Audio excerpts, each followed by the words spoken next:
আপনার সন্তানকে এখন হতাশ করবেন না। আমাদের সমস্যা হচ্ছে আমরা সবসময় নেগেটিভ, আমরা চিন্তা করি নেগেটিভ। আমরা সন্তানকে বলি তোর দ্বারা কিচ্ছু হবে না, বলি কিনা তোর দ্বারা কিচ্ছু হবে না, তুই রিক্সা চালা না। হতাশ করবেন না সন্তানকে, সন্তানকে হতাশ করবেন না, সন্তানকে হতাশ করবেন না।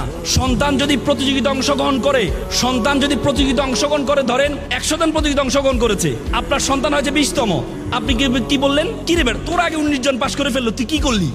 আপনি যখন এটা বলবেন তখন সে হতাশ হয়ে যাবে। আপনি এটা না বলে আপনি তাকে কি বলবেন, বাবা তোমাকে কংগ্রেচুলেশন জানাচ্ছি। কেন? তুমি 80 জনকে হারিয়েছো। কতজনকে হারিয়েছো?